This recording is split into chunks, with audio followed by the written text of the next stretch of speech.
ഏത് മതരാഷ്ട്രവാദികൾ കിടഞ്ഞു ശ്രമിച്ചാലും രാജ്യത്തിന്റെ അഖണ്ഡത തകർക്കാനാവില്ലെന്ന് ജലവിഭവ വകുപ്പ് മന്ത്രി റോഷി അഗസ്റ്റിൻ പറഞ്ഞു. ഇടുക്കി IDA മൈതാനത്ത് 76ാമത് റിപ്പബ്ലിക് ദിനാഘോഷ സന്ദേശം നൽകി സംസാരിക്കുകയായിരുന്നു അദ്ദേഹം.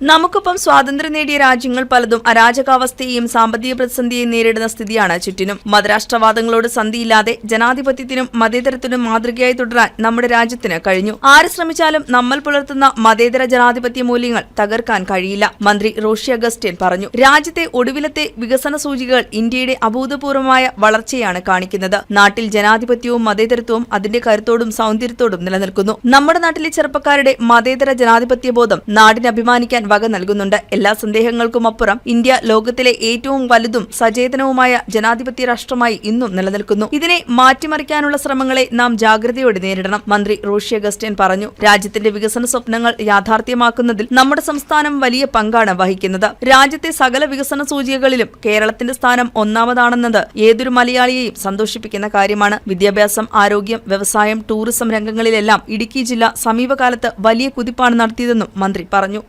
ഇവിടുത്തെ ജനങ്ങളുടെ സംസ്കാരത്തിന്റെയും വളർച്ചയുടെയും കാഴ്ചപ്പാടിന്റെയും ഒക്കെ ഏറ്റവും ഉദാത്തമായ മാതൃകയായി കേരളം വളരുകയാണ്. ഇന്ന് പരേഡ് സ്വീകരിച്ച കുട്ടികൾ മാർച്ച് പാസ്റ്റ് നടത്തിയപ്പോൾ സ്റ്റുഡൻസ് പോലീസ് കേഡറ്റ് നിങ്ങൾ ശ്രദ്ധിച്ചിട്ടുണ്ടാവും. കേരളത്തിലെ ശ്രദ്ധേയമായ ഒരു മാറ്റമല്ലേ. കുട്ടികളിൽ ചിട്ടയായ പരിശീലനം കൊടുക്കുന്ന പോലീസ് സേനാ വിഭാഗത്തോട് ചേർന്ന് പ്രവർത്തിക്കുന്ന സ്റ്റുഡൻസ് പോലീസ് നമ്മുടെ നിയോജക മണ്ഡലത്തിലെ കഴിയുന്ന മുഴുവൻ എല്ലാ സ്കൂളുകളിലും ഇതോടൊപ്പം നമുക്ക് കൊടുക്കാനായിട്ട് സാധിച്ചു.